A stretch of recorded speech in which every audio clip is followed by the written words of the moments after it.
Good morning mga loves. So, today is malungkot na day or morning. Medyo hindi kasi maganda yung morning namin o gising namin ni Sophie. As you can see, ayan siya dyan. Kasi nararamdaman si Sophie na napansin ko, yung pag-ihi niya is multiple times, ang daming beses, at saka patak-patak ang ihi niya. Kung nakikita nyo na pinabayaan ko dyan sa punda o sa unan ko, pinaihi, is para makita ko yung kung may dugo ba or what. Pero ang nakita ko is yan, puro patak-patak lang, konti lang. And minsan ay patak lang talaga yung naiihi niya.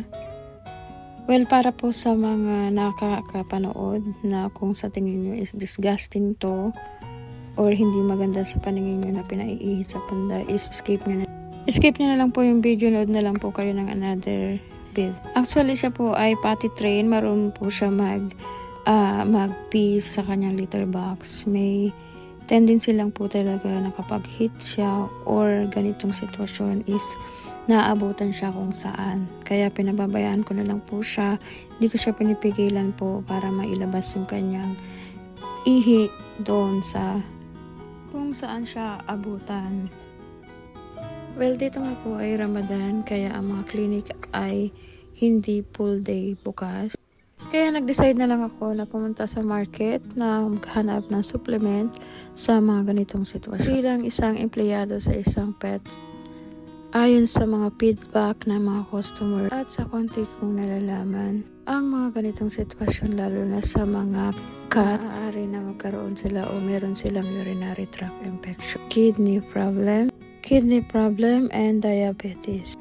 Pero hoping na sana ay wala sa mga nabanggit ang anumang nararamdaman ni Sophie sa ngayon. This is only cool.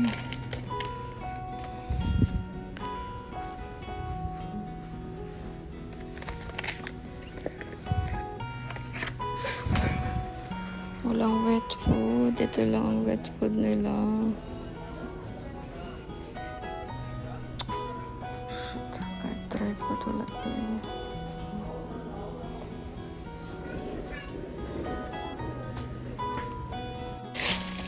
Dahil nga wala akong nakita sa isang market o sa unang market na pinuntahan natin sa Kabayan Market, hoping na mayroon dito mga wet food or kahit dry food na pang urinary tract infection.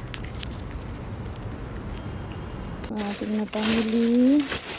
Pinili nga pala ako nito para sa Sophie. Check ko. Ayan. Ito. Tapos try natin to.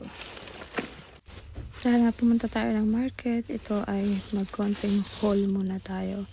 Bumili ako ng mga konting grocery, fish, lemon, juice, pansit canton, gulay. At meron nga pala akong malunggay and kalabasa dyan. Is ilalaga ko ay at gagawin kong wet food ng aking mga pusa.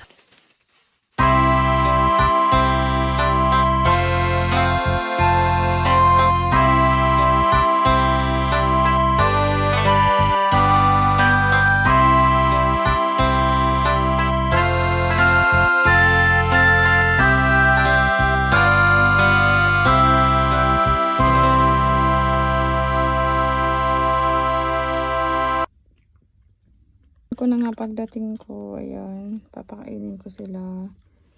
Ito dito. More on water siya. Come na, Sophie.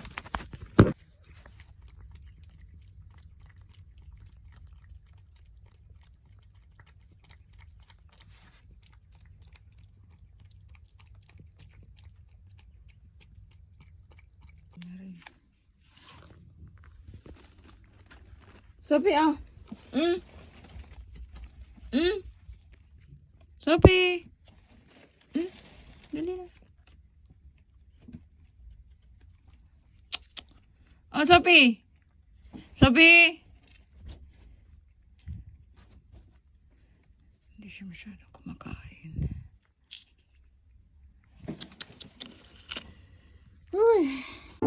Anyway, yan na nga po muna ang video natin for today na hoping na maging okay si Sophie on the following days. Obserbahan ko siya hanggang bukas and kapag di siya nagkaroon ng magandang result is dadalhin ko na siya sa clinic para ma-check kung ano man tong mga dahilan kung bakit siya nagkakaganito at magkaroon na rin ng maayos or mabigyan ng tamang gamutan o pagkain para sa mga ganitong sitwasyon. For today is kailangan ko muna siyang makita na umiinom ng maraming tubig at kumakain ng mga soft food. We'll see you on the next vlog mga loves and see you sa update ng aking si Sophie.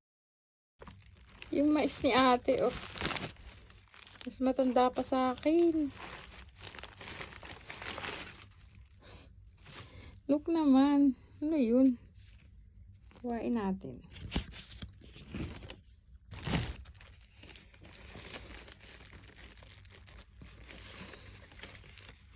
Well, mura naman siya. Pero kasi, ito na, ano na siya? Ang tanda na.